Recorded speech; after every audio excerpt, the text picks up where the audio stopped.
Bonjour, bienvenue à tous à notre cinquième cours sur la psychologie transcendantale. Donc, avant de commencer, il y a quelque chose qui m'est venu à l'esprit lorsque j'étais en train de préparer l'ordinateur et je méditais sur une chose intéressante. En fait, pourquoi cette psychologie, elle est vraiment pertinente dans notre vie de tous les jours? C'est parce que on peut voir dans notre quotidien qu'on a un certain nombre d'heures où on est engagé dans des activités directes avec Krishna. Comme par exemple, lorsqu'on chante le Mahamantra, c'est directement Krishna. Lorsqu'on regarde sa déité, c'est lui. Non. Lorsqu'on entend sur lui, c'est lui aussi.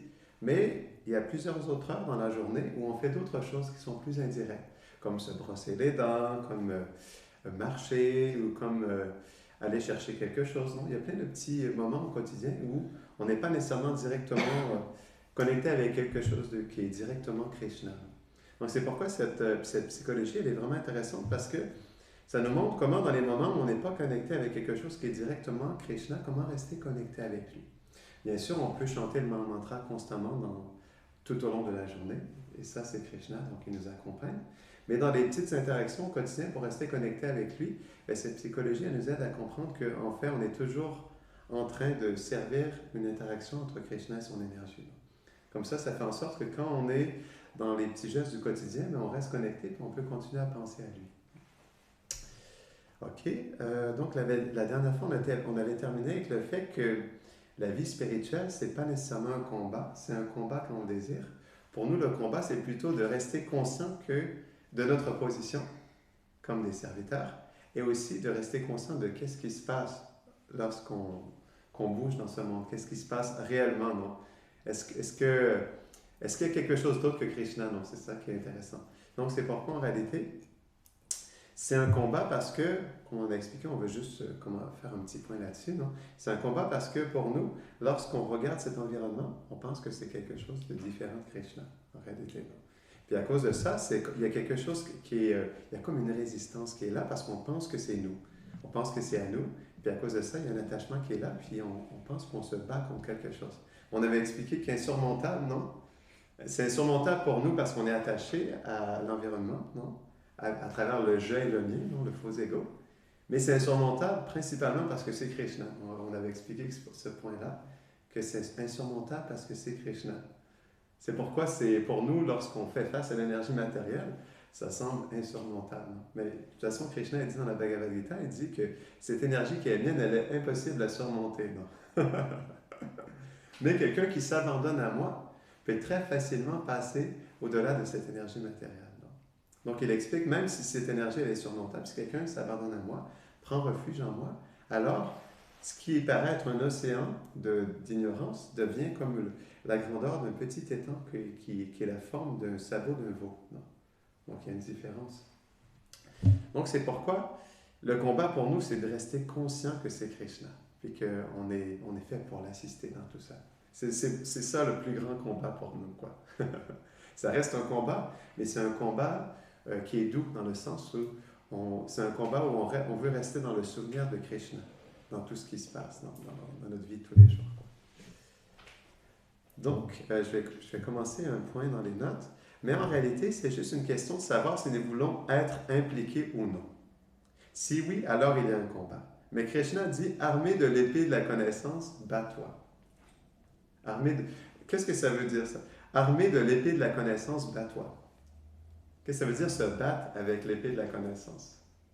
C'est-à-dire se battre avec nos conditionnements. Pour l'intelligence, ça va nous permettre d'aller dans une meilleure voie, dans une voie qui est plus probable meilleure pour notre vie spirituelle. Tout à fait, tout à fait. Donc l'intelligence, toi tu parles de l'intelligence qui nous aide à faire les bons choix, puis à être sur le bon chemin dans notre vie tous les jours. Ouais, tout à fait. Est-ce qu'il y a autre chose par rapport à ça? Armé de l'épée de la connaissance, bats-toi. C'est intéressant, non? Pourtant c'est un guerrier, mais là il lui demande de prendre la connaissance et de se battre, non? Donc c'est comme ça qu'on se bat, c'est avec la connaissance, non? Et avec la dévotion aussi, parce que la dévotion, elle nous aide à dépasser notre conditionnement, dépasser nos attachements, parce que la dévotion, ça nous donne un goût supérieur, non? Krishna dit ça dans la Bhagavad Gita, dans le chapitre 9, non, excusez-moi, dans le chapitre 2, verset 59. Il dit quelqu'un qui a un goût supérieur, eh bien, il n'a pas besoin de contrôler ses sens parce que le goût supérieur le ramène vers Krishna, non? Comme on avait expliqué au début du cours, un des 5 principes de la psychologie transcendantale, c'était de ramener notre mental, ou plutôt de rediriger nos désirs vers les pieds pareils au lotus de Krishna. Bon, mais c'est ça exactement, ce point-là. La connaissance, elle nous aide à comprendre ce qui se passe réellement, non? Qu'est-ce qui se passe dans l'instant présent, c'est ce qu'on avait discuté dans la fin du dernier cours. D'être conscient du 1/11e de seconde, que tout se passe à ce moment-là, que Maharaj Katwanga, on avait partagé l'histoire de Maharaj Katwanga, qu'il lui restait 12 minutes à vivre, parce qu'il avait demandé au demi-dieu, il avait une bénédiction, il voulait savoir quand est-ce qu'il allait mourir. Et donc, ils lui ont dit 24 minutes, le temps qu'il se rende, il lui restait 12 minutes. Quoi. Donc, dans ces 12 minutes-là, il a pris le temps de profondément s'absorber en Krishna. Donc, c'est là où tout se joue, c'est dans le 1/11e de seconde. Dans le 11e de seconde, on peut complètement s'absorber dans l'illusion ou on peut complètement s'absorber dans Krishna. Donc c'est là l'instant présent. Mais la connaissance, elle nous aide à nous battre dans le sens où on se bat contre l'illusion. Avec la glaive de la connaissance, je pense que c'est dans un autre verset, elle dit ça aussi, avec le glaive de la connaissance, tranche l'illusion à la racine. Parce que la connaissance, elle illumine. C'est ça la vertu. Krishna, je crois que c'est dans le 17e chapitre, il dit, en fait, la mode de la vertu, elle illumine toutes les portes de notre corps. Parce que le corps, c'est comme une cité, puis chaque organe, c'est comme une porte, en fait, où on laisse entrer des choses, on laisse entrer de l'information. Et donc, c'est pourquoi, justement, avec cette connaissance-là, on illumine toutes les portes, on illumine notre conscience avec l'intelligence, et du coup, on devient plus conscient de ce qui se passe réellement. Et c'est ça qui fait toute la différence. Parce que, tout simplement, le conditionnement, il est lourd pour nous et il est insurmontable parce qu'il a l'aspect prédominant. Pourtant, il n'est pas prédominant. On est l'âme, on est toujours l'âme. Mais on est tellement habitué à mettre une prédominance et une valeur tellement plus importante que tout le reste, que c'est ça pour nous qui est toujours en avant et c'est ça qui est notre identité et c'est ça qui est notre attachement puis notre sécurité. Non, c'est notre sécurité, notre conditionnement. Et c'est pourquoi, dans cette sécurité-là, on est toujours dans l'attachement, puis dans le refuge du conditionnement, puis de la manière dont on est habitué de relationner dans ce monde. Mais ça ne change pas qu'on est une âme spirituelle. Et ce qui est beau dans ça, c'est que ça ne change pas qu'on en soit conscient ou pas. C'est toujours Krishna qui interagit avec son énergie. C'est toujours lui. Et donc, on avait expliqué que pour lui, en fait, quand il interagit avec son énergie, ce n'est pas l'énergie matérielle. Il n'est pas dans l'illusion, il n'interagit pas avec l'illusion à un con moment. Parce que Krishna, comme il est dans le monde de la transcendance, lorsqu'il interagit avec son énergie, il interagit avec Radharani. Il est toujours dans son interaction avec Radharani. Non? Il n'est pas en interaction avec autre chose. Il n'interagit pas avec Durga Devi. Parce que Krishna, il est toujours directement... Il ne peut pas être séparé de Radharani. Et dans ce sens-là aussi, on peut le comprendre. Il ne peut jamais être séparé de l'interaction avec Radharani, même dans tout ce qui se passe dans ce monde. Donc pour lui, ça se passe comme ça. Mais pour nous, lorsqu'on est dans l'expérience de l'instant présent... Ça ne veut pas dire qu'il n'interagit pas avec le reste, par contre, de la création. Oui, tout à fait. Ben oui, c'est intéressant ce que tu dis. Tu as tout à fait raison.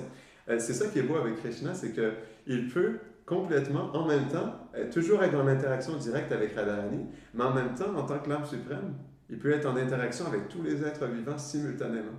Ça, c'est Krishna. C'est ça qui est beau.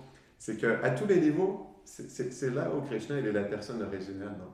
Parce qu'à tous les niveaux, Krishna, il est complètement présent, puis il est complètement...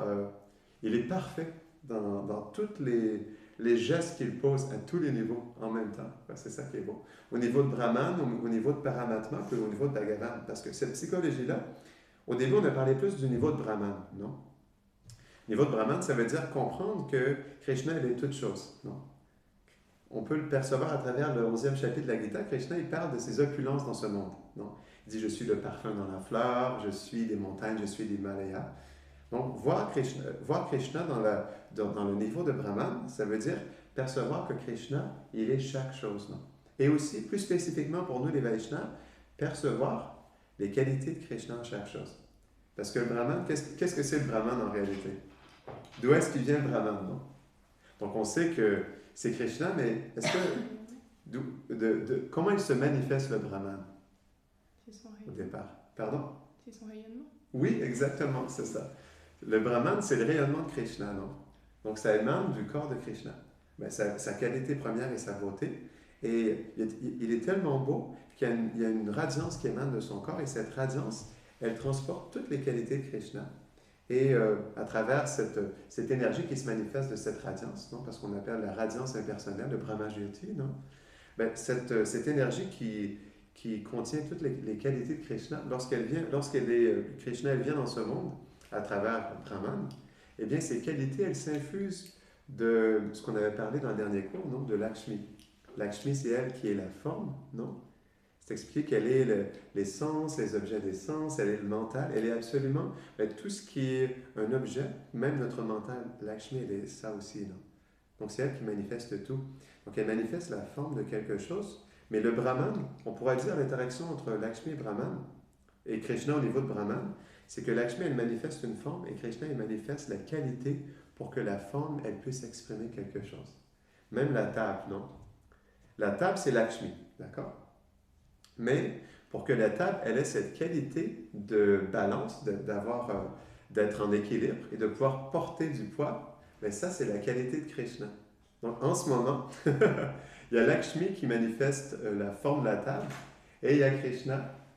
Il y a Krishna qui manifeste en fait sa qualité pas de pesanteur, mais d'équilibre, non? Et de permettre de soutenir du poids. En fait, pour chaque chose, c'est ça. Et c'est ça qui est beau.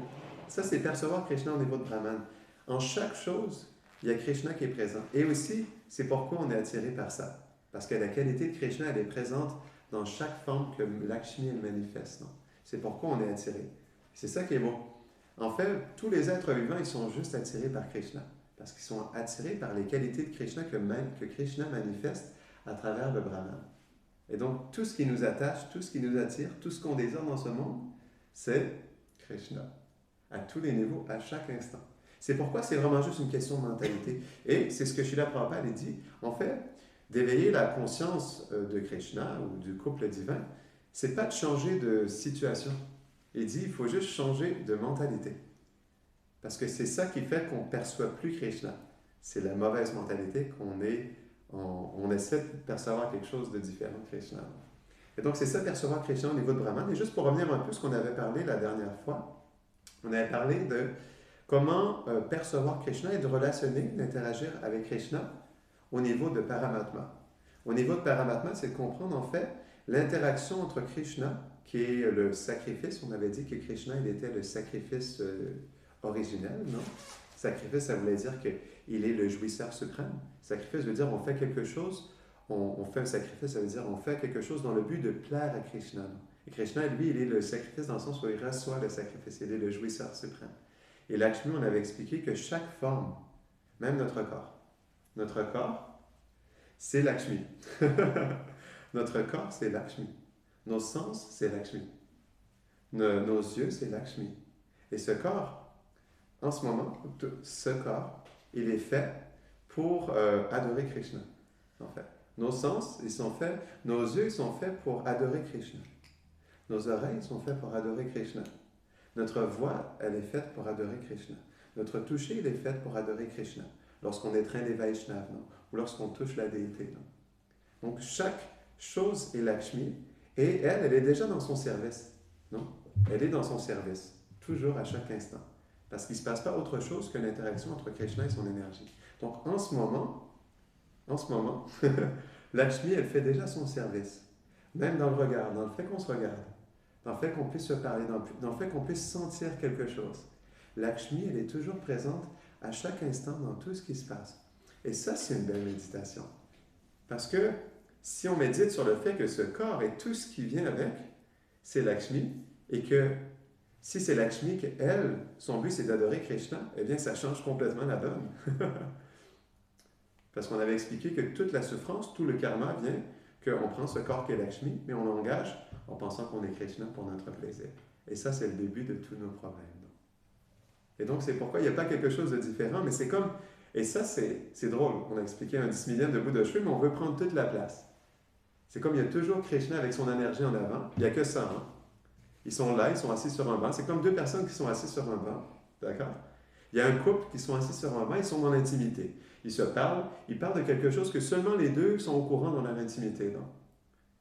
Et à un moment donné, il y a une personne qui arrive, elle se rapproche d'eux, Puis elle commence à leur parler, puis à vouloir rentrer dans leur intimité. Non? Fait que qu'est-ce qu'une personne inconnue qui n'a pas une bonne disposition et qui rentre comme un cheveu dans la soupe, sur la soupe, non? rentre dans l'intimité, qu'est-ce que le couple va faire? Comment ils vont réagir? Si l'inconnu qui n'est pas bien disposé, puis qui rentre dans un niveau, dans une intimité dans laquelle il n'a pas accès, puis il n'est pas bien disposé pour ça, qu'est-ce que le couple va faire? Il va couper leur moment d'intimité. Ouais, c'est ça. Exactement. Ils vont couper leur intimité. Pourquoi ils vont couper leur intimité? Ça ne regarde pas l'autre personne et ouais. est capable de voir. C'est ça, exactement. Donc, ils vont parler à la personne. Donc, comment ils vont parler à la personne qu'ils ne connaissent pas du tout? Est-ce qu'ils vont lui parler dans la même humeur qu'ils avaient l'un avec l'autre? Non, mais après, ils vont pas. Ça dépend de la diplomatie des deux personnes. ça peut être très diplomatique, gentil et très agressif aussi. Ça dépend des qualités de ce couple. Ah, mais c'est intéressant ce que tu dis. Mais c'est tout à fait ça. Puis, en fait, comment ils vont réciproquer, ça va être selon la personne qui est là aussi, tu vois. Donc, c'est exactement ça qui se passe en réalité.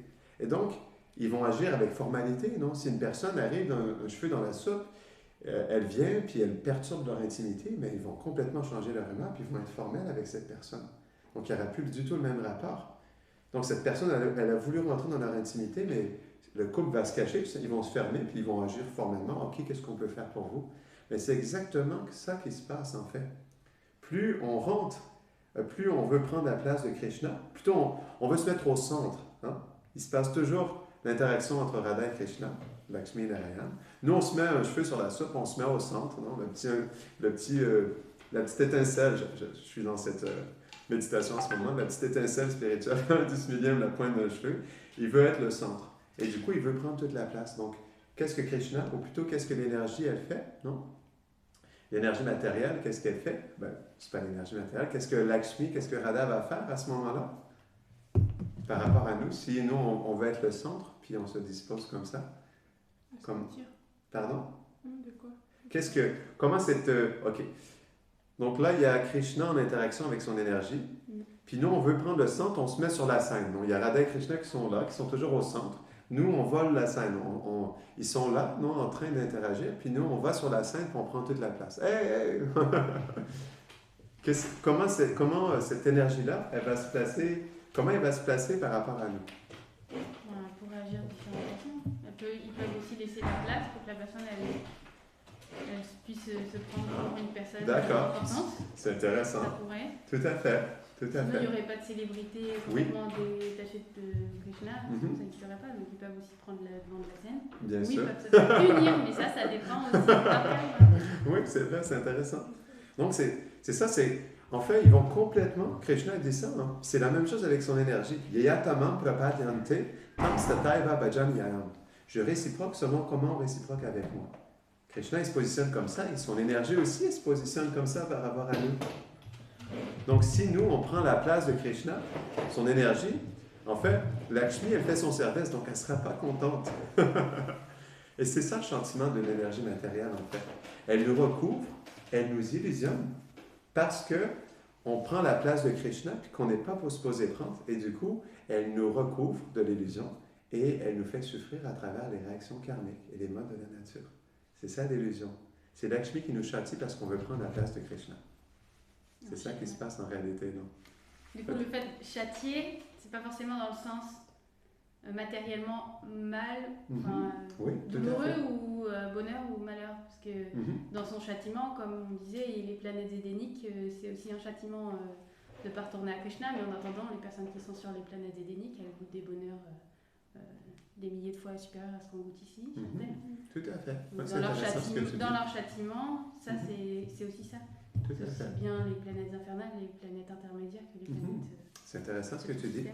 Ouais, Krishna dit ça. Hein? Krishna, dans la Bhagavad Gita, je ne me rappelle plus c'est quel chapitre, mais il dit, en fait, on joue au yo-yo, hein, on va jusqu'aux planètes édéniques, on prend la position de Brahma, après ça on devient un Gopa, je ne me rappelle plus de verset en sanskrit, mais il y a le mot Gopa, mais Gopa dans ce sens-là veut dire vert. Vert dans l'excrément, quoi. c'est ce que ce mot Gopa... Il y a un autre mot avec, je ne me rappelle plus exactement. Pardon? Indragopa, c'est ça. Indragopa. Ben, Indragopa, c'est le petit ver dans l'excrément, quoi.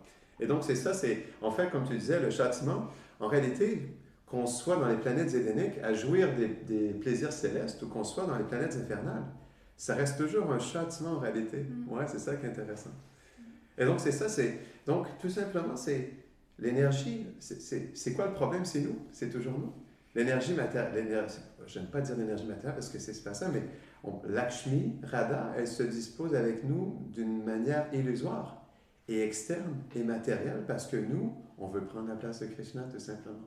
Donc, c'est juste ça qui se passe en réalité. Donc, juste pour revenir là-dessus, parce que c'était quand même un point intéressant, mais c'était peut-être un peu plus technique, mais de percevoir et de vivre au niveau de Paramatma, dans la psychologie transcendantale, c'est de comprendre que, en fait, nous, au niveau Paramatma, c'est qu'on est un assistant.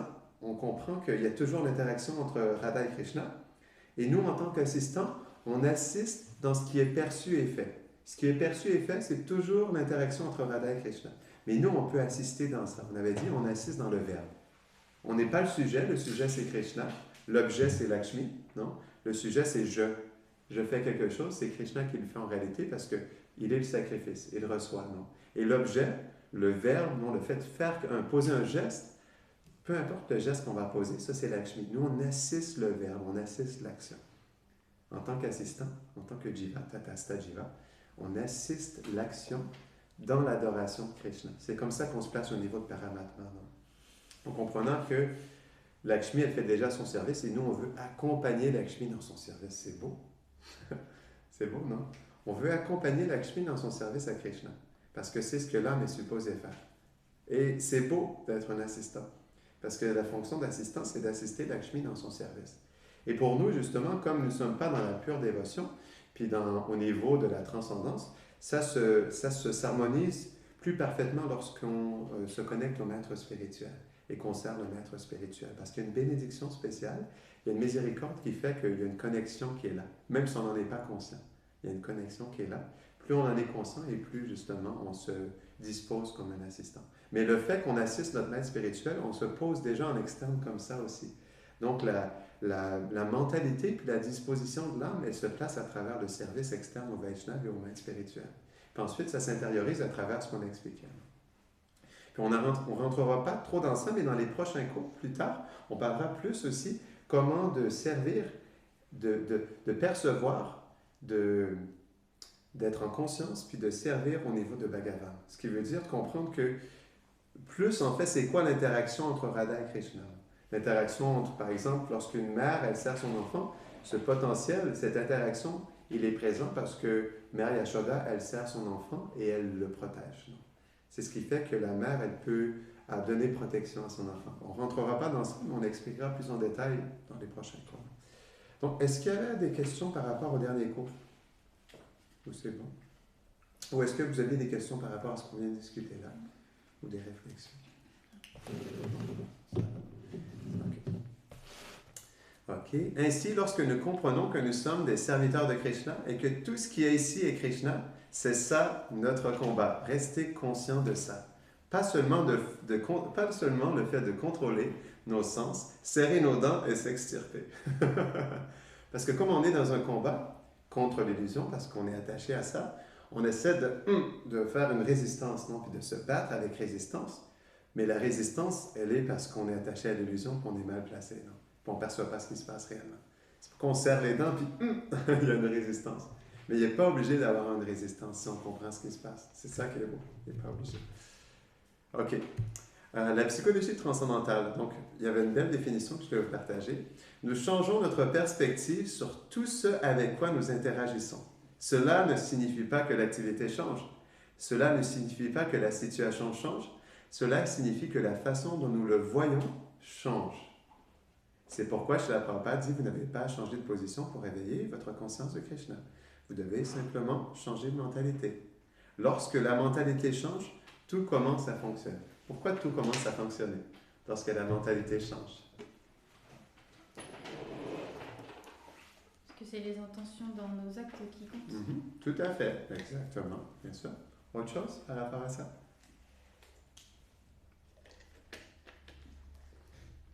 C'est l'intention dans nos actes, exactement. À part ça, pourquoi ça fonctionne? Juste le fait de changer notre mentalité. Enfin, est-ce qu'on devient un serviteur de Krishna ou pas? Tout C'est simplement. pas l'acte en lui-même qui change. On n'est pas obligé de Exactement. changer l'acte, c'est ce que tu Mhm. disais, on n'est pas Tout obligé à de fait. changer l'acte. Mhm. On change pour qui on le fait. Mhm. Donc c'est dans ce sens-là, c'est l'intention qui Mhm. change. C'est vrai, c'est intéressant ce que tu dis. C'est pourquoi c'est une belle définition, hein, tellement simple et directe, de la différence entre kama et prema.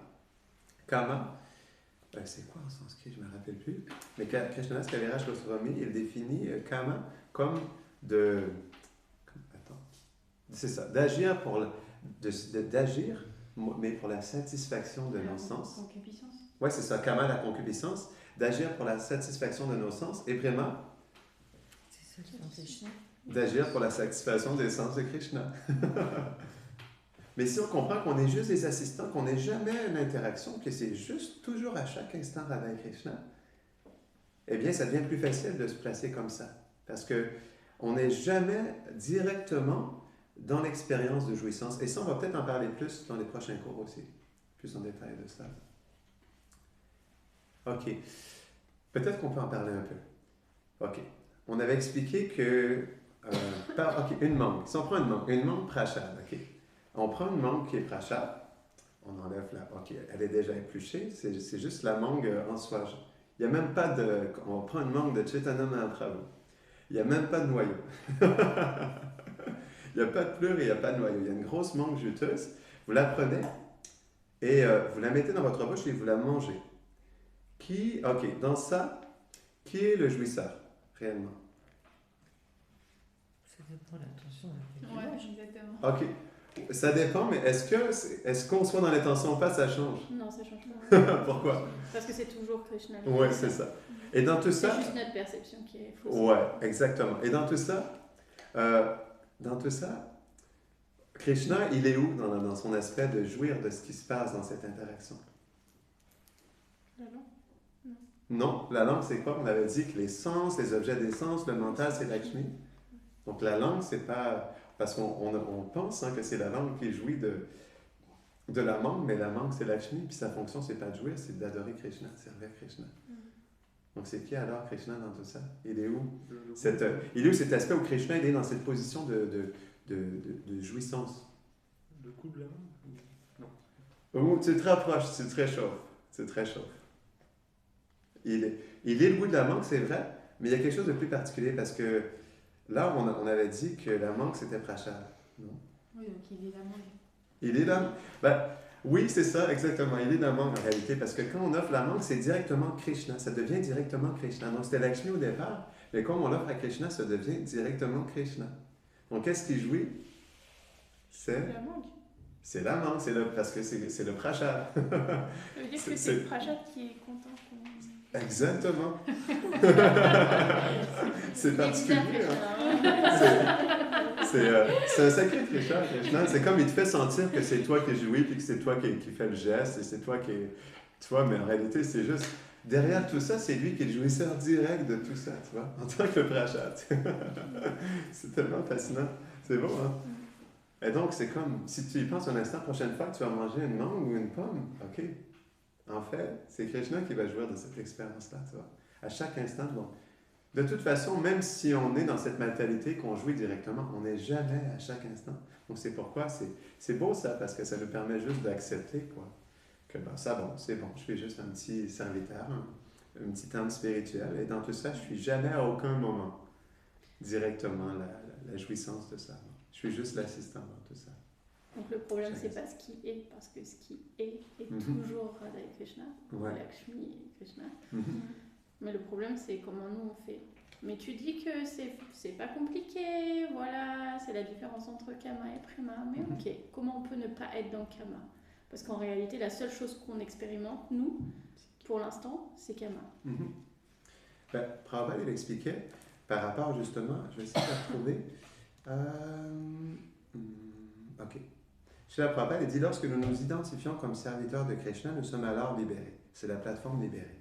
Conditionné veut dire je suis le contrôleur et le jouisseur. Libéré, je suis le serviteur de Krishna. Donc, bien sûr, on est dans un corps qui est concupiscent. D'accord? On est avec un mental qui cherche la concupiscence. Non? C'est pourquoi Krishna dit dans la Bhagavad Gita qu'on doit tolérer la pulsion des sens jusqu'au moment de la mort. Parce qu'on est avec un corps qui est concupiscent, qui est habitué de... Parce qu'on obtient un corps, pourquoi? Dû à ce désir. Ouais. Puis le désir, c'est quoi? C'est la concupiscence. Non? Donc le corps, notre corps est le résultat de la concupiscence. Donc naturellement, le corps en soi, il est concupiscent, mais l'âme, elle n'est pas concupiscente, non. Et l'intention, elle peut ne pas être concupiscente, non. Donc c'est pourquoi... Et ce qui se passe, de toute façon, qu'on soit concupiscent ou pas, ce qui se passe, c'est toujours l'interaction. Et on reste toujours, qu'on soit concupiscent ou pas, ou qu'on soit dans une conscience de concupiscence ou de fait de servir l'essence de Krishna, on est toujours dans la position de Tatastha aussi. Toujours à chaque instant, ça ne change pas notre position. Ce n'est pas la concupiscence qui change notre position de Tatastha. On ne devient pas quelque chose de différent. Non. C'est comme on expliquait, le mental, il reste le mental. Ce n'est pas quelque chose d'artificiel. L'âme est là, un mental, elle a un ego, elle a une intelligence, et l'âme, elle est toujours dans sa position de Tatastha, à chaque instant. Donc, qu'est-ce qui détermine, c'est comment elle va être consciente de sa position de Tatastha. Plus elle est influencée par la concupiscence, et plus elle est dans l'oubli de sa position de Tatastha, plus elle est influencée par la dévotion, et on pourrait dire un reflet de l'amour de Dieu, non? Ou une ombre de l'amour de Dieu, et plus elle est dans sa position naturelle, de l'âme. C'est ça la différence en réalité. Donc c'est pourquoi ça paraît super compliqué, mais c'est simple, parce qu'on est toujours dans notre position. Mais en même temps, c'est comme on expliquait, c'est compliqué pour nous parce qu'on est dans cette habitude. C'est juste ça. Mais il faut juste, c'est comme, OK, qu'est-ce qu'il fait? OK, le petit Jiva est descendu dans ce monde, non? Krishna l'a recouvert d'une petite couche matérielle, en tout cas de plusieurs grosses couches. Elle est petite, mais elle a plusieurs grosses couches qui la recouvrent, quoi. Mais au début, quand elle est venue, c'est pas qu'elle s'est transformée c'est pas Dr. Jekyll et Mr. Hyde, non. Elle était une âme spirituelle et tout simplement, dans cette influence de l'énergie matérielle, elle s'est habituée au monde de la nature. Elle s'est habituée à cette fausse identité qui la pousse à croire à être Krishna, non. Mais c'est juste cette habitude qu'on doit briser. Puis la pratique, comment est-ce qu'on installe une nouvelle habitude? 41 jours. ben oui, ouais, c'est vrai. Après ça, ça peut s'appliquer aussi au niveau dévotionnel, dans le sens où si on chante le Mahamantra pendant 40 jours, ça va devenir une habitude pour notre mental aussi. Donc oui, ça ne veut pas dire qu'en 40 jours, on atteint l'illumination, mais ce que je veux dire, c'est qu'il y a une habitude qui se crée à chanter le Mahamantra, il y a une habitude qui se crée à offrir la nourriture à Krishna, il y a une habitude qui se crée à faire le puja pendant 40 jours, non? Et après ça, je veux dire, ça ne veut pas dire que tout change, mais l'habitude fait en sorte qu'il y a quelque chose qui s'installe en nous qui devient... Après ça, là où il y a un danger, c'est que dans l'habitude, là, on peut justement tomber dans quelque chose d'externe, ou plutôt vouloir se satisfaire de ça, bien sûr. Mais l'habitude, quand même, la pratique, qu'est-ce qui fait qu'on change une nouvelle habitude? C'est qu'on était dans des pratiques, on était dans une habitude de faire les choses d'une certaine manière, et on commence à faire les choses différemment. Et donc, plus on fait différemment, et plus c'est des impressions qui s'installent et c'est des habitudes qui s'installent en nous. Parce que c'est ce qui fait la différence entre le mental. Qu'est-ce qui fait que le mental, il devient notre ami? Comment le mental, je ne me rappelle plus qui disait ça, mais en fait, s'expliquer le mental, c'est comme... OK, le mental, au début, c'est comme un enfant, c'est un petit gamin qui veut jouir, qui veut juste jouer tout le temps, qui veut juste se satisfaire constamment. Mais qu'est-ce qui fait qu'il passe de ça à un nouveau bhakta qui veut prendre refuge de tes pieds et te servir? L'association. L'association, oui, exactement. L'association. Et l'association change tout, c'est l'association qui nous fait changer d'habitude. Parce qu'on voit des gens qui sont disposés autrement, et ça nous influence, parce que c'est la position naturelle de l'âme. C'est pourquoi, à un moment donné, il y a un travail qui se fait. Mais, bien sûr, Prabhupada disait qu'on avait un lourd conditionnement. Ça ne veut pas dire que le conditionnement, il n'est plus là, mais c'est juste que, comme c'est la position naturelle de l'âme, de se placer dans ça, c'est quelque chose de complètement naturel. C'est pourquoi Prabhupada, il dit quand même, la conscience de Krishna n'est pas une disposition artificielle du mental, mais elle est une disposition naturelle de l'âme. Non? Comme il dit, changer de mentalité. Après ça, naturellement, l'éveil de la dévotion, ça veut dire plus la dévotion s'éveille, plus on progresse spirituellement, et plus cet état d'esprit tatasta, aussi de serviteur dans la dévotion, plus il est constant. Non. Mais le point, c'est que même si au début, parce que la dévotion n'est pas assez fixe, c'est comme une montagne russe où parfois on est connecté, parfois pas, il s'agit toujours de revenir dans ce 1/11e de seconde. Au même titre que dans 1/11e de seconde, on s'est placé pour être dans la position de Krishna, au même titre, dans le 1/11e de seconde, on peut se placer comme un petit serviteur et d'assister ce qui se passe. Donc plus on se place comme ça, et plus naturellement, à un moment donné, il y a quelque chose qui s'équilibre avec le temps. Après ça, ça vient par la miséricorde aussi, parce que comme c'est Krishna qui est le souvenir et l'oubli et la connaissance, c'est lui aussi qui nous donne la force ou la conscience ou la réalisation pour faire ces choses-là. Donc, on est toujours dépendant de toute façon de la miséricorde de Krishna. C'est pourquoi on parlait au début aussi de l'importance de se connecter au maître spirituel. Tu peux rajouter quelque chose? Disons que la chose, c'est que tu parlais de l'habitude. Alors effectivement, on peut réhabituer ce corps grossier et ce mental et cette intelligence, ce faux ego, à resservir Krishna dans des choses externes de ce monde. Effectivement, on peut reprendre l'habitude de correctement se placer en externe et servir en externe. Mais par contre, retrouver la véritable nature ou éveiller vraiment l'âme, c'est pas juste un petit travail en fait. Parce que s'il n'y a pas l'association profonde, ça veut dire c'est pas juste s'associer, c'est pas se mettre à côté de quelqu'un et juste attendre. Et encore que oui, ça pourrait peut-être même faire le travail. Mais quand même, c'est pas juste ça. Ça veut dire l'association, c'est cœur à cœur. Ça veut dire donner son cœur à la bonne personne dans ce monde. Et ça veut pas juste dire ça aussi, ça veut dire qu'il y a une sacrée dose de miséricorde qui doit descendre aussi, tu vois, pour qu'on puisse avoir accès à ça. Oui, tout à fait. C'est pourquoi on expliquait justement, c'est par la miséricorde qu'on est en mesure de faire ça aussi. Non? Mais comme tu disais, c'est intéressant, tu vois, par l'association profonde, le fait de donner son cœur, bien sûr, on reçoit plus de miséricorde, on est protégé, il y a, par la miséricorde du maître spirituel, de Krishna, il y a ce qu'on appelle, non, l'énergie, tout est énergie, non? Donc, au même titre qu'on est influencé par l'énergie matérielle, au même titre, on devient influencé par Bhakti Devi, l'énergie de la dévotion, non? Donc, c'est sûr qu'on est complètement dépendant de cette miséricorde et on doit s'appliquer profondément, au même titre qu'on s'appliquait profondément dans l'illusion, on doit appliquer notre cœur profondément, avec sincérité, dans le service de dévotion. Et ça doit toujours être accompagné d'une sincérité, puis je dirais plus, comme disait Rupa Goswami, de détermination, non, il disait patience, enthousiasme et détermination. Il disait que c'était en plus, derrière ça, il y a comme la qualité principale qui est la sincérité. Rupa Goswami dit ça. À ce moment, dans ce verset-là, il dit ces trois qualités-là, mais dans un autre verset, il dit que l'ingrédient principal, c'est la sincérité. La sincérité dans l'enthousiasme, la patience et la détermination fait en sorte qu'on se dispose justement pour, comme le disait Satchidananda Maharaj, pas être en anglais on dit impatient achiever, pas un... Vas-y, tu nous traduis Saka. Je ne sais pas comment dire. Vas-y, But to be a humble receiver, not an impatient achiever, but just be a humble. To achieve something, d'être un Pardon? Ça ne se traduit pas vraiment, mais d'être quelqu'un qui est dans l'action puis qui impatiemment tente d'avoir des résultats. Oui, avide, quelqu'un d'avide. Avide de résultats, non. Ouais, mais juste d'être un humble récipient de la miséricorde. Parce que à tous les niveaux, de toute façon, nous sommes des récipients.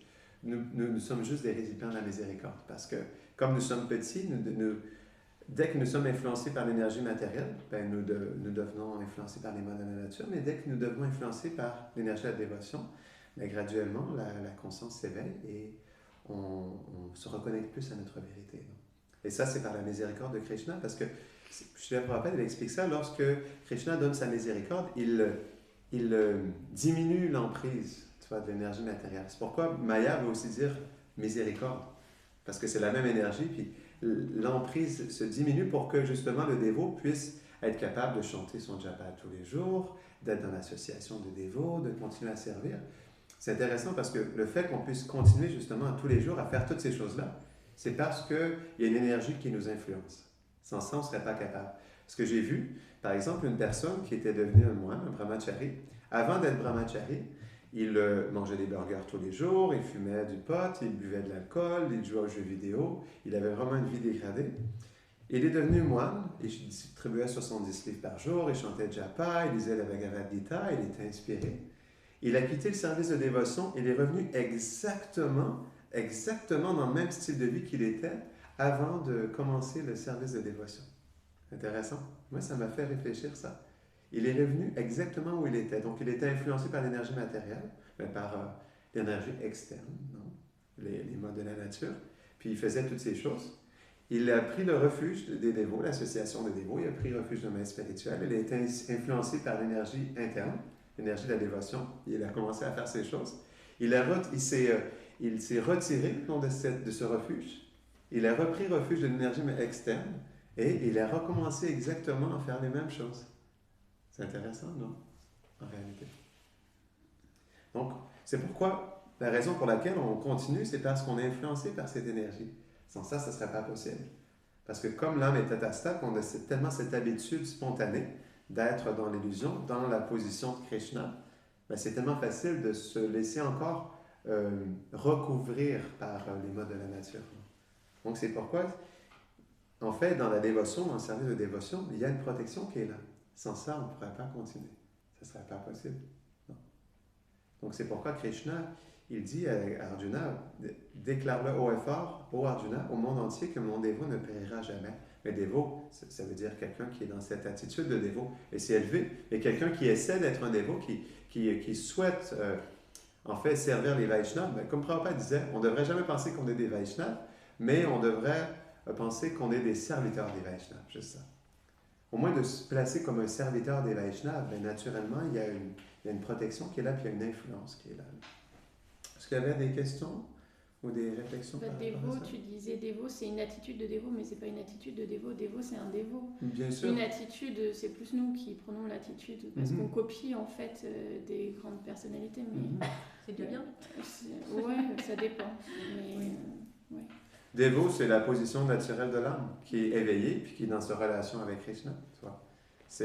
Être un dévot, c'est pourquoi on appelle ça Jaiva Dharma, la fonction essentielle de l'âme. C'est pourquoi il y a plein de religions, mais en fait, tout le monde est un dévot. Tout le monde a ce potentiel de dévotion et de service envers Krishna. Le Jaiva Dharma, c'est la fonction essentielle de l'âme, c'est l'amour et la nature de cet amour et le service. On peut dire ça comme ça, oui, effectivement, on est tous des dévots, mais il y en a qui dorment. Bien sûr, et c'est pourquoi Bhaktivinoda Thakur, il explique, il y a deux sortes d'âmes dans ce monde. Il y a l'âme endormie et il y a l'âme éveillée. Mais il y a toujours quand même ce potentiel qui est là, il y a la graine qui est là dans le cœur. Et c'est dans cette association, non, c'est pourquoi, c'est expliqué, les Vaishnavas, ils expliquent dans ce terme-là, lorsqu'on chante et on écoute, ben on arrose en fait la plante de la dévotion. On l'arrose et graduellement elle s'éveille, non? Par l'association, par la pratique spirituelle. Non? OK, on va revenir juste à nos notes.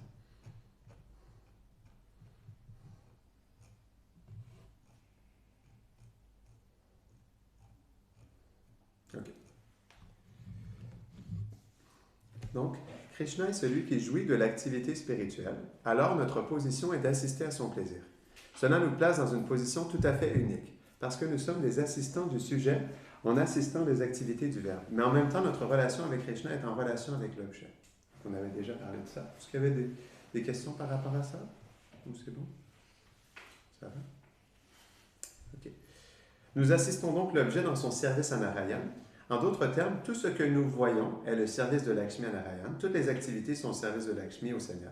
Ainsi, nous aidons le Seigneur à jouir de tout ce qui est perçu et de tout ce qui est fait. Mais nous le faisons en tant qu'assistants. On a déjà parlé de ça. OK. Nous, en tant qu'instruments dans l'activité du Verbe, nous revendiquons le résultat. Parce que le résultat, c'est Krishna aussi. Comme le nôtre. Alors qu'en fait, c'est à Krishna. C'est au sujet. Donc, le résultat de tout ce qu'on fait, il appartient toujours à Krishna parce qu'il est le sacrifice. Non? Un sacrifice est fait pour qu'il y ait un résultat. Et le résultat, c'est Krishna. Donc, le sujet agit sur l'objet. Cela signifie donc que Krishna et ses puissances, ce sont eux qui interagissent. Nous pouvons assister à leur interaction. Malheureusement, nous réclamons faussement le résultat. C'est ça. Parce qu'on cherche un résultat, on cherche une expérience. Et on réclame cette expérience pour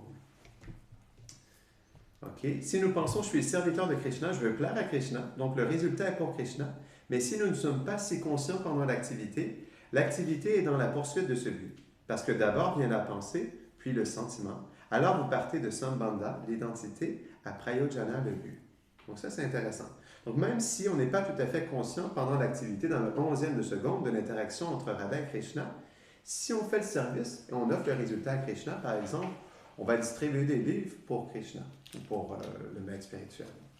On va cuisiner pour Krishna. Mais même si pendant qu'on cuisine, on n'est pas nécessairement conscient de cette interaction ou dans la dévotion, mais comme le résultat est à Krishna, il y a quand même une... comment je pourrais dire? Il y a quelque chose qui est nourri. C'est pas parfait, mais le fait d'offrir le résultat à Krishna, ça reste connecté à Krishna. Et à cause de ça, il y a un progrès qui se fait. Mais on pourrait dire, ça commence. C'est pourquoi Krishna, il dit, pour celui qui n'est pas capable de me servir directement, alors il offre ses résultats, au moins ça reste connecté à moi. Comme quelqu'un qui travaille, qui est dans une vie de famille, ben son argent, s'il la connecte à Krishna, il l'offre, s'il fait son service, son travail comme un service à Krishna, puis il offre les résultats en offrant de l'argent pour, par exemple, acheter de la nourriture pour cuisiner pour Krishna ou offrir de l'argent aux dévots du temple pour qu'ils puissent continuer leur service. Même de sa famille. Oui, juste sans soi. Ça, sans soi, exactement. C'est pour ça que je commençais par ça, tu vois. Sans soi, c'est un service, puis même s'il n'est pas tout à fait conscient dans son travail qu'il le fait pour Krishna, puis il pense à Krishna dans ce qui se passe en réalité, mais comme le résultat est pour Krishna, ben, il avance quand même. Mais il faut aller plus loin dans ça. Et, OK. Ensuite, si cela est en place, le fait d'offrir des résultats à Krishna, alors l'abhideya, l'action, sera spirituelle. Non? Au moins, l'action est spirituelle. C'est ça qui est intéressant. Même si nous ne sommes peut-être pas conscients de la mécanique de cette activité. Donc, plus nous sommes conscients, donc, OK, il y a quand même un résultat, il y a quand même un bénéfice. Comme par exemple, OK, on peut peut-être donner un exemple. Il y a 2 personnes qui font en cuisine. Il y a Bhakta Bobby, qui arrive pour la première fois, qui fait du service de cuisine pour la première fois. Donc lui, il lave la vaisselle.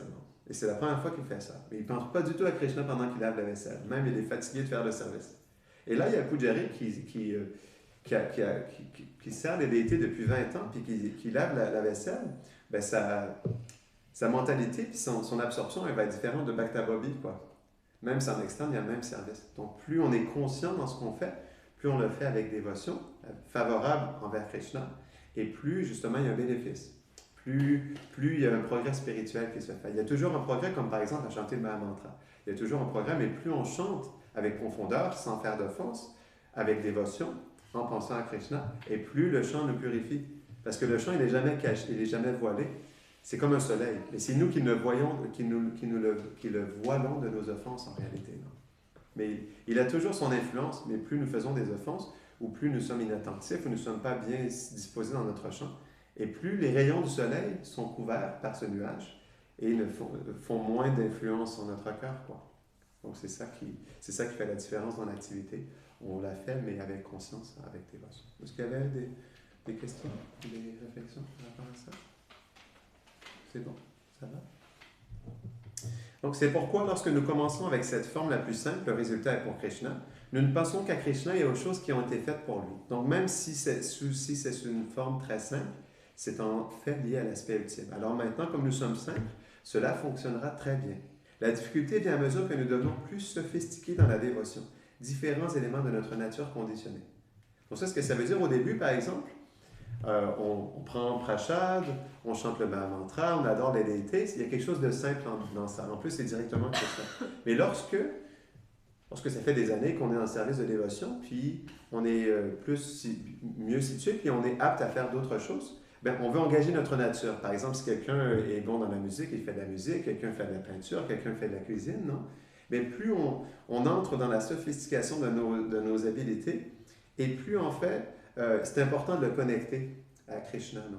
Est-ce que vous comprenez le point par rapport à ça? Oui, mais ce que je ne comprends pas, c'est qu'on devient sophistiqué à cause du service? Non. Parce que, en fait, l'état conditionné devient sophistiqué en lien avec l'énergie matérielle, en réalité.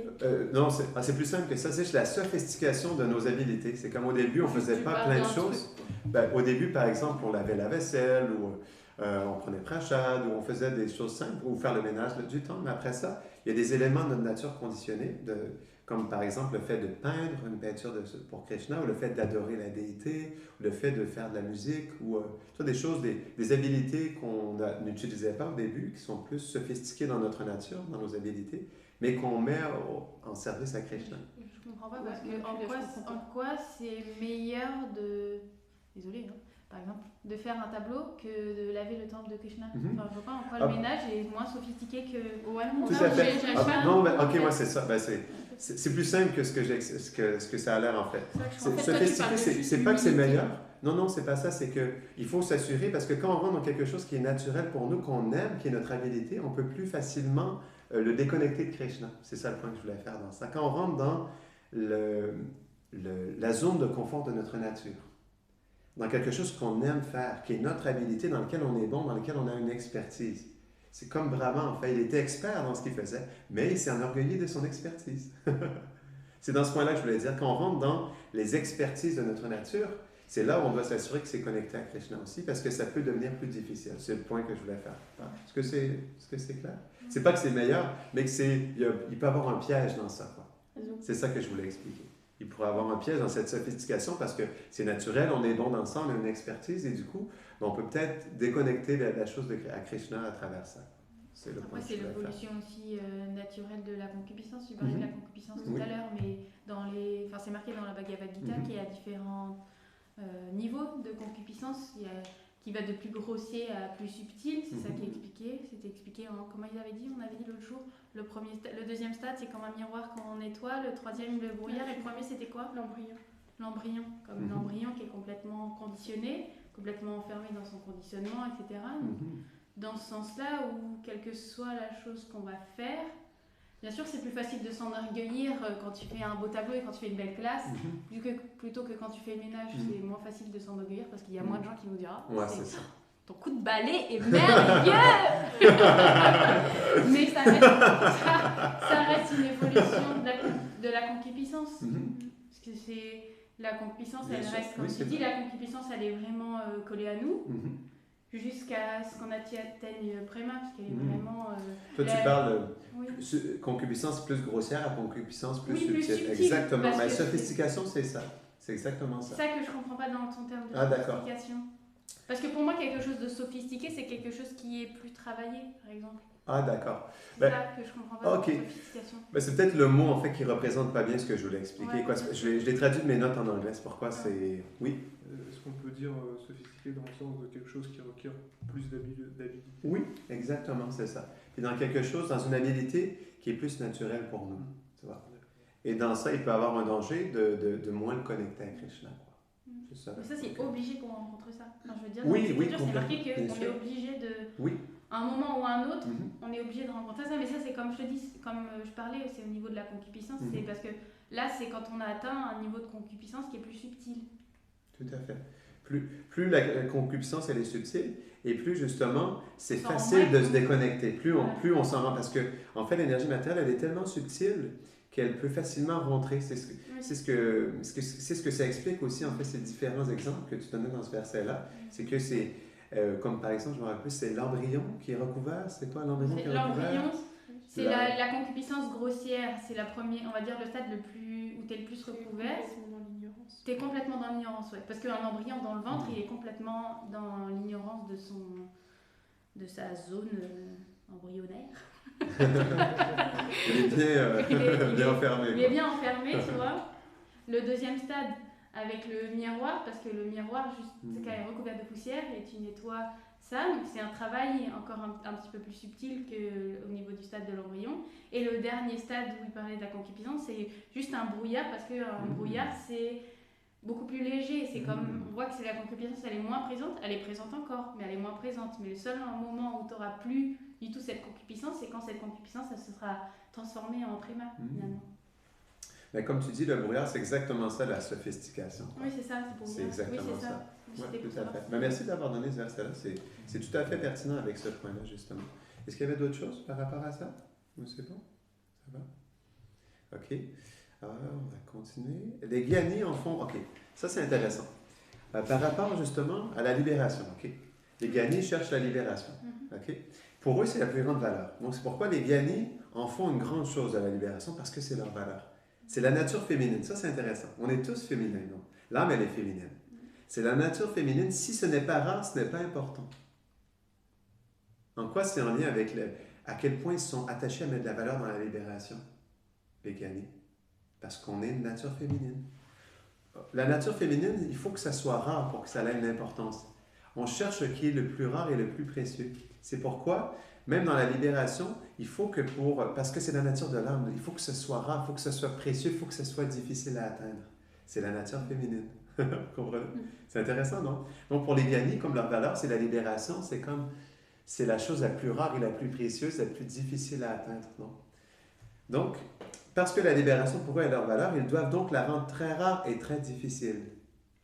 Mais c'est aussi simple que de m'identifier en tant que serviteur de Krishna et d'agir sur cette plateforme, la plateforme libérée. Parce que la chose rare est Krishna et notre service envers lui. C'est intéressant. Donc, pour le Gyani, lui, OK.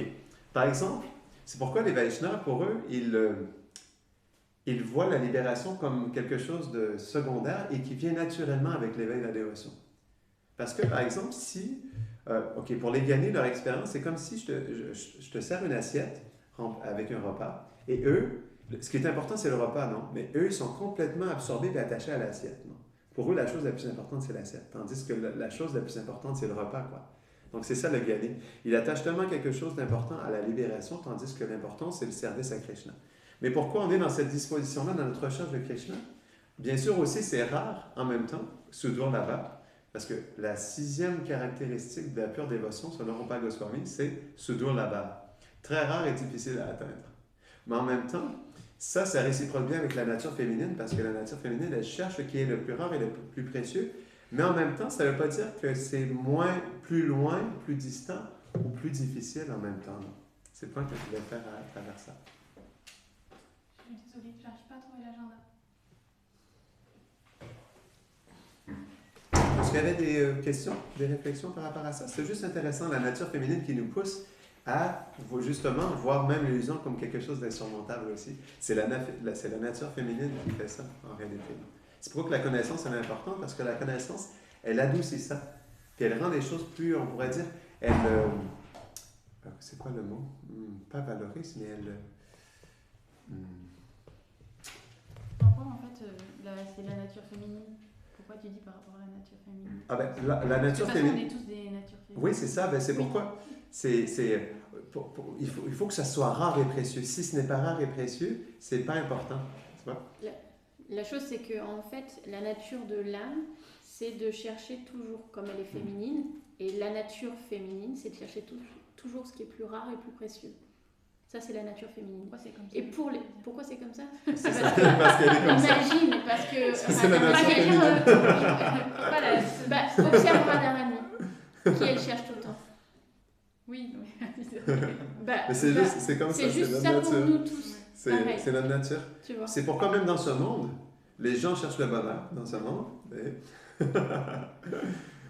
Et les Gyanis, dans leur fait de recherche de connaissances, etc., la façon dont ils ont de chercher cette rareté et cette chose qui est plus belle que toutes les autres, c'est donc quelque chose qui est difficile à atteindre. Et qu'est-ce qui est le plus difficile à atteindre par soi-même, comme ça?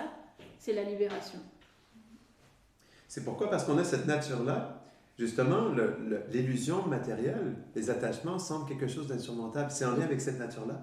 Mais en même temps, ça ne veut pas dire que c'est plus difficile ou plus rare en même temps, parce que Krishna, il est tout, puis il est toujours présent, puis il est toujours disponible et disposé, non? Parce qu'il réciproque son nom, comment on réciproque avec lui. Donc, le plus sincèrement, on réciproque. Donc, ça peut se faire vite aussi. C'est comme c'est expliqué dans le Madhurya Kadambini. Vishwanath Chakravarti Thakur, il explique que quand quelqu'un est anishta, lorsqu'il est fixe dans sa dévotion, après ça, ça va vite. Parce que comme il est fixe, il est réciproque d'une manière fixe avec Krishna, et Krishna réciproque d'une manière fixe avec lui. Il est réciproque d'une manière pas fixe, Krishna réciproque d'une manière pas fixe. C'est ça. C'est ça, je réciproque selon comment tu réciproques avec moi. Donc c'est pourquoi après ça, ça devient dynamique, non? Donc le but, c'est de devenir fixe, d'avoir une foi ferme, d'avoir une dévotion ferme, parce qu'après ça, ça devient dynamique. Parce que plus on est fixe avec Krishna, plus il est fixe avec nous aussi. Donc c'est pourquoi c'est ce que Vishwanath Chakravarti Thakur explique. Après ça, ça devient dynamique et ça bouge, non? Ça devient intéressant après ça. C'est pourquoi on doit minimum au moins essayer de disposer pour recevoir la miséricorde pour aller jusqu'à ce niveau de Nishta, parce qu'après ça, c'est une plateforme solide sur laquelle on peut avancer dans le service de dévotion. C'est comme ça que Vishwanath Chakravarti Thakur l'explique. Est-ce qu'il y a d'autres choses par rapport à ça? C'est bon? Ça va? OK. Je prends, OK. Bon, juste pour... c'est une belle exemple par rapport à comment servir au niveau de paramatma. Juste pour un peu rendre ça un peu plus pertinent pour moi. Je prends cette diversité qui est dans ma maison et je la garde très belle et propre parce que c'est Lakshmi, en tant que service pour elle, afin que la maison puisse donc être bien engagée au service de Krishna, parce que c'est son service envers Krishna. Elle est la maison. C'est donc son service à Krishna de lui servir de maison. Et c'est lui qui jouit de la maison. Alors j'aide en nettoyant la maison. C'est beau. Donc ça, c'est comme on a tous fait du ménage, on a tous habité dans une maison. Ça, c'est quelque chose à laquelle on peut tous se reconnaître. On fait tous du ménage à tous les jours. À tous les jours, on fait du ménage. On peut faire du ménage dans cette méditation. C'est joli. Cette maison, ce temple, c'est Lakshmi, ou c'est Radha. Non? Et son service, c'est d'être propre pour que l'adoration se fasse bien pour Krishna. Et c'est pourquoi on devrait regarder cette maison propre. Parce que c'est son service d'être propre. Non?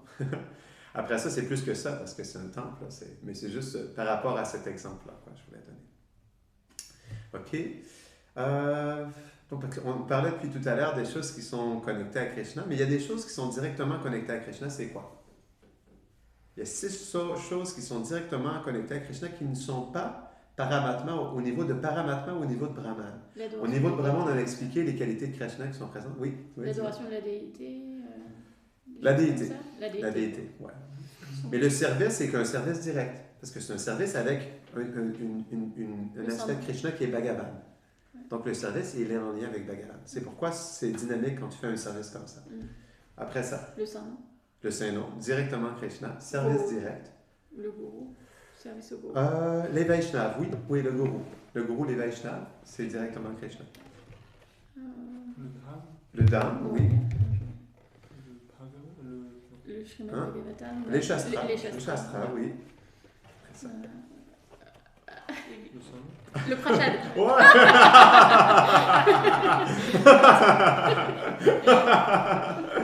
C'est tellement ça que vous mettez. Le Prashad, c'est directement Krishna. C'est directement Krishna. Au même titre que la déité, que le Shastra, que son Saint-Nom, c'est directement. C'est tellement spécial de prendre Prashad. Même prendre Prashad, c'est pas beau de dire prendre Prashad. D'honorer Prashad. Ouais, honorer Prashad. Honorer Krishna, quoi. On ne prend pas Krishna, mais en même temps, on prend Krishna dans notre cœur à travers le fait d'honorer Prashad, quoi. Oui? Yamuna Devi Dasi, elle écoutait Krishna en prenant Prashad. Elle écoutait quoi? Elle écoutait Krishna en prenant Prashad. Ah, c'est beau. Voilà. En fait, c'est intéressant ce que tu dis, hein? Et oui, c'est ça. C'est expliqué que Krishna, il mange directement. Ah non, c'est ça qui est expliqué. C'est bon, hein? C'est expliqué par les Vaishnavas. Krishna, en fait, il s'est expliqué que lorsqu'on lui offre la nourriture, il le mange. Physiquement. Il le mange physiquement. Et comme il le mange, en fait, c'est expliqué. Hein? C'est expliqué que parce qu'il le mange, en fait, c'est comme le prashad de Krishna. Pourquoi c'est le prashad de Krishna? C'est parce que sa salive, c'est ce qui est expliqué par les acharyas. Sa salive, elle est mélangée à la nourriture et c'est ce qui fait que c'est du prashad. Donc, c'est quelque chose de très intime de prendre prashad. C'est quelque chose, c'est ce qui se passe en réalité. C'est pourquoi c'est une activité qui est très sacrée. Donc, parce que c'est Krishna directement et on est en contact de quelque chose de très intime et sacré quand on prend Prashad. Donc, toutes ces choses-là, c'est pas au niveau de Paramatma, c'est pas au niveau de Brahman. C'est pourquoi? OK. C'est pourquoi vivre dans un temple avec toutes ces activités, à moins que tu es à l'extérieur, dans la famille, dans la maison, on fasse au même niveau, pas de problème. Tout ça peut devenir directement Krishna aussi. Mais au temple, OK, tous ces aspects-là sont présents. Le Dham, la déité, le Prashadam, le Saint-Nom, les Vaishnavas, les Shastras, c'est là à chaque instant, constamment. Donc, c'est pourquoi c'est une belle position de servir dans cette disposition-là, dans cet environnement-là, parce qu'on est toujours en contact avec des choses qui sont au niveau de Bhagavan, qui sont directement Krishna. Et c'est pourquoi c'est expliqué, même si on n'est pas conscient, tout service qu'on fait dans le temps, même complètement inconsciemment, comme Bhakta Bobby qui sert pour la première fois en lavant la vaisselle, son service, parce que c'est le Dham, donc tout ça c'est le Dham. La cuisine, c'est la cuisine de Radharani, parce que tout ça c'est directement Krishna. Le Dham, c'est directement Krishna. Quand on fait, tout est directement Krishna en réalité. Parce que le Dham, ça inclut la cuisine de Radharani, ça inclut plein de choses, non? La porte, c'est le Dham. Donc c'est pourquoi Bhakta Bobby qui ouvre la porte ou qui nettoie la porte, même s'il n'en est pas conscient, comme il nettoie le Dham, il fait un service direct au Dham. Quand il nettoie la vaisselle, il fait un service direct à la cuisine de Radharani. C'est pourquoi c'est très favorable de vivre dans un temple. Parce que même inconsciemment, on fait toujours un service direct au propriétaire de la maison. Parce que c'est un dharma, parce que les déités sont là. C'est le propriétaire que Krishna et Radha. Ben, on pourrait dire plutôt là, Nanda Maharaj Yashodamani. Ça dépend de quel. Il peut y avoir plein de perspectives, quoi. Mais au moins, on peut dire quand même, c'est. Là, sur l'autel, il y a quand même Mère Yashoda, donc bien sûr, ils sont les propriétaires de la maison, quoi. Donc c'est beau, c'est pourquoi pour nous, bien sûr, le fait de vivre, plus c'est direct, plus c'est facile pour nous, quoi. De connecter ça à Krishna. Lorsqu'on regarde la déité, on ne peut pas penser que c'est une Ferrari. Mais pourtant, après ça, c'est pas au niveau de Bhagavan la Ferrari. C'est au niveau de Paramatma et Brahman, mais Krishna, il est complètement présent dans la Ferrari au niveau de Paramatma et de Brahman. Mais nous, on ne le perçoit pas comme ça. Mais tu peux pas, c'est pourquoi Bhagavan, les choses qui sont Bhagavan, c'est plus facile pour nous. Parce qu'on ne verra pas la Ferrari quand on va voir la déité. Est-ce que tu as déjà pensé à une Ferrari Testarossa quand tu as vu Krishna sur l'autel? Non. Tu penses à Krishna parce que tu le vois. Tu ne peux pas penser à autre chose, il est là, quoi. C'est pourquoi pour nous, c'est la meilleure plateforme, quoi. Puis il faut, par rapport aux gens qui vivent à l'extérieur, il faut inspirer les gens à amener plutôt à se connecter dans leur chez-soi à des aspects directs de Bhagavan. Comme ça, au moins, leur maison devient un temple aussi, quoi. Donc, est-ce qu'il y a des questions, des réflexions par rapport à ça? C'est pas mal clair, non? C'est bon? Ça va. OK. L'âme n'est pas le contrôleur, l'âme n'est pas le jouisseur. L'âme n'est pas le champ d'activité, l'environnement. Elle n'est pas le lieu de l'activité. Elle n'est pas le résultat de l'activité. Elle n'est pas la cause de l'activité. Elle n'est pas l'action elle-même non plus. Alors, elle est quoi? Cela signifie donc que l'âme n'est pas l'un des noms ou des verbes. Ça, c'est intéressant. Même dans notre manière de parler, dans la langue.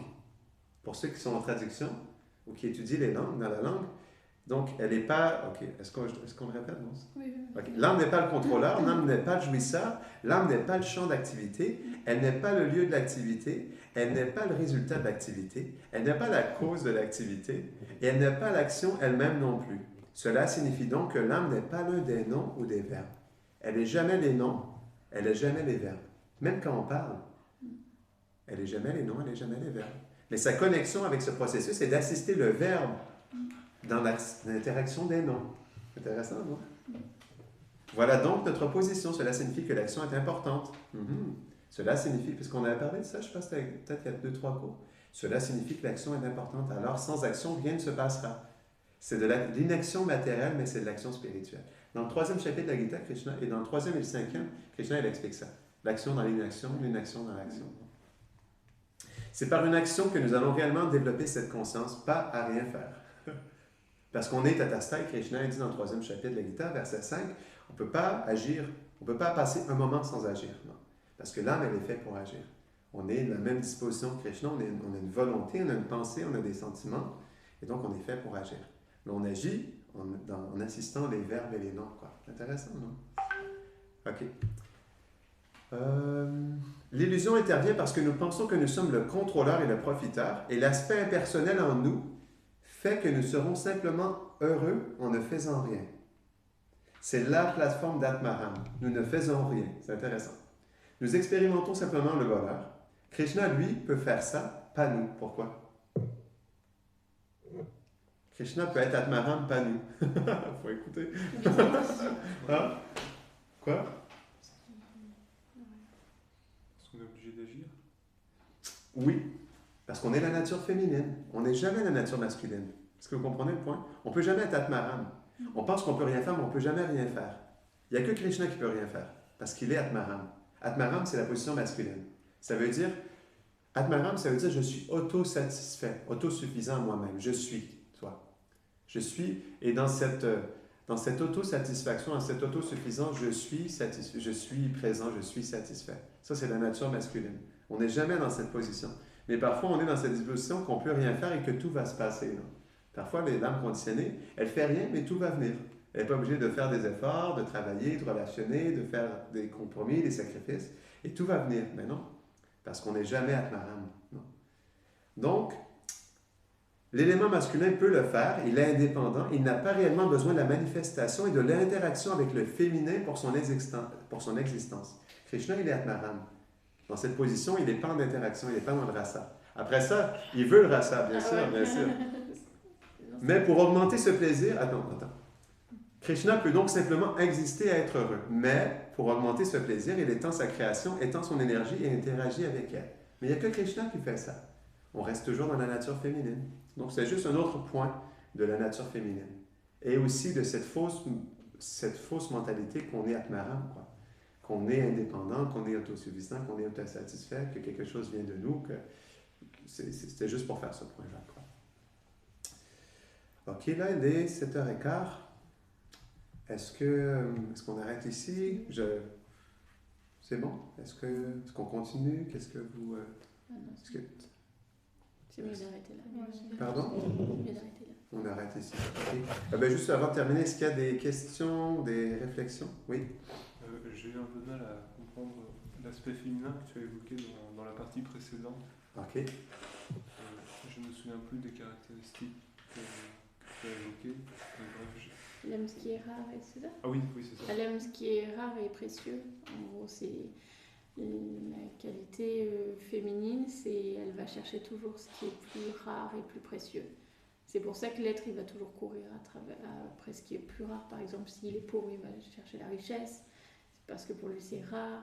Ou un homme qui peut avoir toutes les femmes qu'il veut, il va chercher la plus belle femme. Ou la femme qui peut avoir tous les hommes qu'elle veut, elle va chercher le plus bel homme. Le plus riche, le plus intelligent, cherche toujours ce qui est plus rare. Chercher le trésor le plus précieux, le manuscrit le plus ancien. Voilà, c'est ça. Les gyanis, ils vont chercher la libération.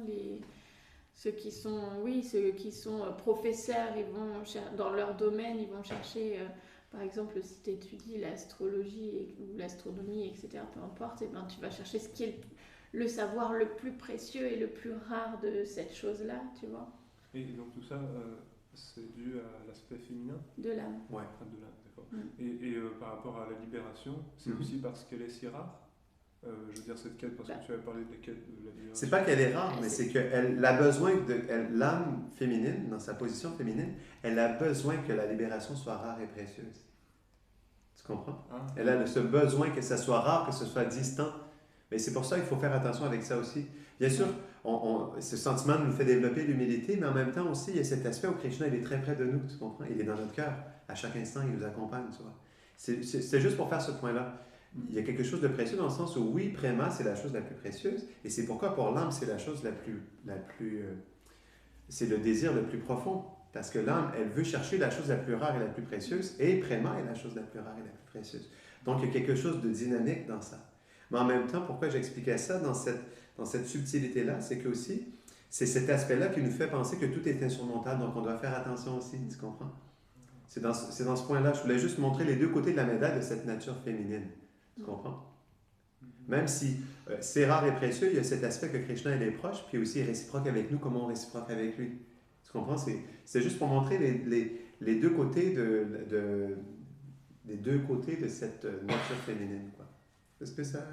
C'est-à-dire qu'à la fois, il y a cette quête du plus rare et du plus précieux, ouais. Et en même temps, le sentiment que c'est insurmontable.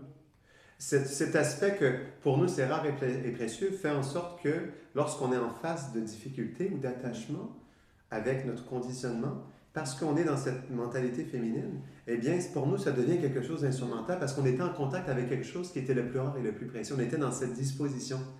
Et du coup, c'est pourquoi on est attaché à ça aussi, tu comprends? Et c'est pourquoi ça devient insurmontable, ça devient une épreuve impossible, tu vois. C'est dans cette mentalité-là. Mais en même temps, Krishna est réciproque avec nous selon comment on réciproque et on peut aussi changer notre perspective par rapport au conditionnement qui nous limite et qui nous recouvre, quoi. Tu comprends? Donc, c'était par rapport à ça que je voulais faire un peu les subtilités par rapport à cette nature féminine, quoi. C'est bon? Oui. Je t'invite à méditer là-dessus. C'est normal que ce ne soit pas tout à fait clair parce que c'est quelque chose, c'est pas notre perspective habituelle. C'est normal. C'est normal. Mais je t'invite à dormir là-dessus, puis après ça, si tu as d'autres questions, on pourra... Médite sur la libération. Médite pas là-dessus. Non, mais quel est ce conseil, vraiment? Médite pas du tout là-dessus. T'as juste à méditer sur le Saint-Nom et tout le reste, c'est pas bien sûr, bien sûr. Le Saint-Nom, il donne tout à fait. Mais si, par rapport à ce point-là, plus spécifiquement... Sinon, tu vas devenir un guide. Oui, c'est ça, exactement. Tu veux plus comprendre cette subtilité. Donc, est-ce qu'il y a autre chose? C'est bon? On termine ici. OK. Hare Krishna, Krishna Krishna, Hare Hare, Hare Rama, Rama Rama, Hare Hare. Jai, la psychologie transcendantale qui? Jai.